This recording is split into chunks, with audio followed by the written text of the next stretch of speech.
안녕하세요. 뉴스반장입니다. 지난 20일 KBS 시사기획창을 통해 홍사훈 기자가 놀라운 사실을 폭로합니다.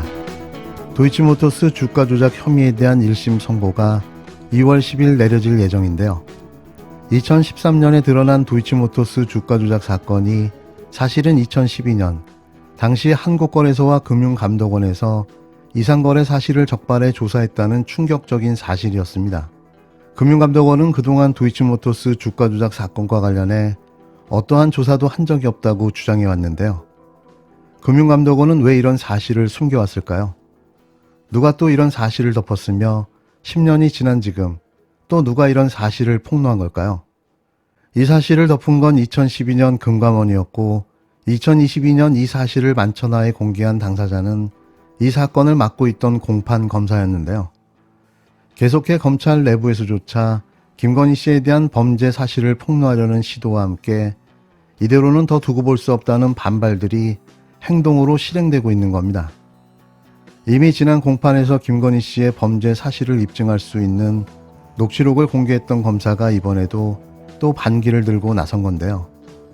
아무리 검찰 공화국이라고 해도 이들이 느끼는 공정과 상식은 윤석열 검찰 공화국이 밀어붙이는 정의 없는 공정과 상식에 반하기 때문일 것입니다. 도이치모터스 주가 조작 혐의에 대한 재판 지금 계속 열리고 있는데 이제 2월 10일 1심 재판에 대한 선고가 예정되어 있습니다. 그런데 매우 중요한 사실 하나가 좀 드러나서 설명을 좀 드리려고 합니다. 원래 도이치모터스 이 사건이 처음에 이제 2013년도에 경찰이 내사를 하면서 이런 내사 보고서를 작성하면서 이 혐의가 처음 드러났었거든요. 그런데 이번 재판 과정에서 2013년 이전에 이미 금융당국에서 정확히 말하면 금감원에서 한번 적발했었다. 그리고 조사도 했었다라는 사실이 밝혀진 겁니다. 지금까지는 금감원에서는 자기들은 절대로 이거 도이치모터스에 대해서 주가 조작에 대해서는 조사한 적이 없었다라고 일관되게 주장해 왔었거든요. 그게 거짓말일 가능성이 크다는 거죠. 그게 이번 재판 과정에서 나온 겁니다.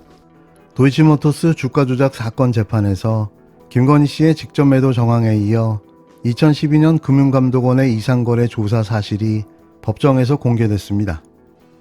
해당 사건을 취재해온 홍사훈 KBS 기자는 21일 유튜브 채널 KBS 시사에서 도이치모터스 사건 번호 133호 영상을 공개하고 2012년 이미 한국거래소와 금융감독원에서 이상거래가 적발돼 조사를 받은 적이 있다는 사실이 법정에서 공개됐다고 밝혔습니다.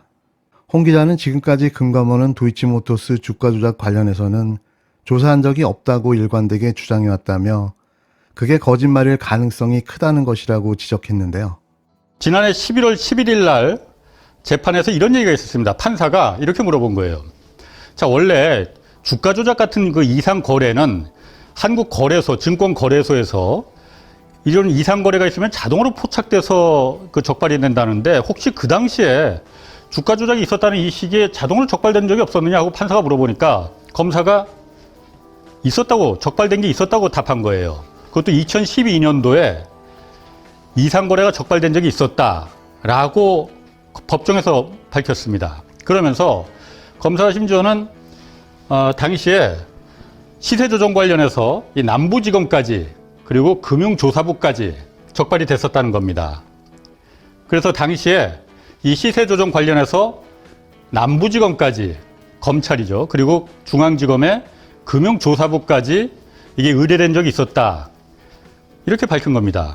이 검찰의 수사 의뢰까지 들어왔었다는 거는 매우 사실 중요한 얘기거든요. 그런데 당시에 경찰이 2013년도죠. 2013년도에 처음 내사에서 이거에 그 혐의가 드러난 것으로 다들 알고 있었는데 이미 그 1년 전인 2012년이잖아요. 2012년에 금융감독원에서 이게 적발이 됐었다는 거예요. 그래서 조사를 했다고 법정에서 이 얘기가 튀어나와 버린 거거든요. 근데 금융감독원은 여태까지 한 번도 이거 적발한 건 물론이고 도이치모터스 주가 조작에 대해서는 우리는 조사한 적이 없었다라고 일관되게 주장해 왔거든요.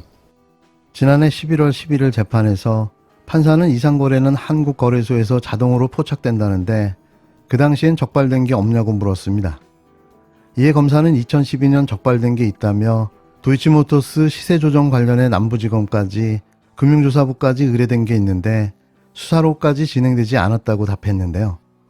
그간 2013년 경찰 내사를 통해 혐의가 드러난 것으로 알려졌는데 그 이전인 2012년 금감원에서 조사를 했다는 사실이 법정에서 드러난 겁니다. 검사는 2012년 금감원이 작성한 사건 번호 133호 도이치모터스 불공정 거래 조사 자료라는 보고서를 재판부에 참고 자료로 제출했는데요. 당시 수사로 이어지지 않은 이유에 대해 검사는 현재 도이치모터스 시세 조정 혐의 피의자로 함께 기소되어 있는 김땡땡이 거래한 데이터들이 2012년 당시엔 빠진 채 넘어와 결론을 내리지 못했다고 밝혔습니다. 김땡땡은 권오수 전 도이치모터스 회장을 포함해 현재 재판을 받고 있는 9명 중 1명인데요. 이에 대해 중앙지검 공보관은 2012년 당시 검찰에 수사 의뢰 들어온 것이 없었고 검사가 법정에서 한 발언은 착오를 일으켜 잘못 말한 것이라고 해명했습니다. 본인 확인 여부에 대해 묻자 공보관은 검사 본인한테 물어본 것이 아니다며 수사 의뢰 들어온 기록이 없으니 검사가 착오를 일으켰다고 봐야 한다고 말했는데요. 도이치모터스 사건에서 검찰이 시세조정 혐의로 밝힌 거래는 7천여 건에 달하고 기소된 9명의 피의자가 동원한 계좌도 156개가 됩니다. 검찰은 권 전 회장에게 징역 8년에 벌금 150억 원을 구형했고 나머지 피의자 8명에게도 중형을 구형했는데요.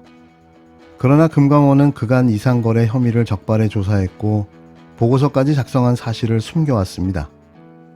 왜 조사한 적이 없었다고 했을까요? 조사한 기록이 분명히 있는데, 그리고 그게 법정에서 이제 나온 얘기지 않습니까? 그래서 검사가 이렇게까지도 또 대답을 합니다. 당시에 금감원에서 적발이 돼서 검찰로 수사 의뢰가 됐는데 수사까지 이게 진행되지 않았던 이유는 당시에 김땡땡이라는 사람의, 지금 현재 이 사람 도이치모터스 주가 조작 혐의로 기소되어 있습니다. 재판받고 있습니다. 이 사람이 데이터가 그때는 빠져 있었다. 그래서 이게 주가 조작이 명확한 건지 연결이 되지 않아서 그때는 결론이 내리지 않아서 수사로까지 진행되지는 않았다라고 법정에서 밝혔습니다. 홍 기자는 이 부분이 이상하다며 이상거래를 적발해 조사하는 것은 금감원이 당연히 해야 하는 일인데 왜 계속 숨겨왔느냐고 의문을 제기했는데요. 다만 금감원은 2012년 당시 권오수 회장을 불러 조사한 사실은 있다고 밝혔습니다. 권 회장이 주식 23만 원어치를 매수했는데 공시하지 않아 금감원이 경고 조처를 내렸다는 건데요.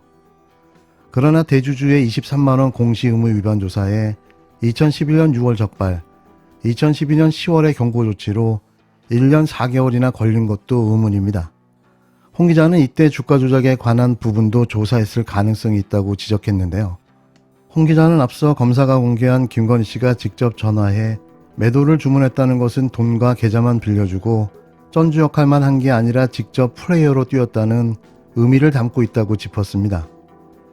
이어 바로 그 말을 했던 검사가 금감원에서 2012년 조사한 적이 있다는 말도 같이 했다며 사건 번호 133호 보고서를 법정에 제출한 검사도 그 검사라고 말했습니다.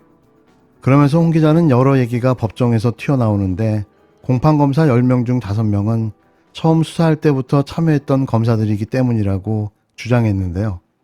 홍 기자는 모든 사실을 가장 정확하게 알고 있다. 전화했던 녹음 기록도 남아있다며 그러나 아직까지 김건희 씨에 대해선 기소 여부, 혐의 여부조차 말하지 못하고 있다고 지적했습니다. 홍 기자는 가장 중요한 것은 사건 번호 133호 보고서로 많은 단서가 숨어있는 것으로 판단된다며 공개돼야 한다. 그래야만 금감원이 의심에서 벗어날 수 있다고 강조했습니다. 파면 팔수록 드러나는 놀라운 진실들. 당시 검사의 부인의 주가 조작 혐의를 감추기 위해 얼마나 많은 사람들이 가담했는지가 드러나고 있는데요. 이러고도 김건희 씨의 범죄를 단죄하지 못한다면 이게 정상적인 나라일까 싶습니다.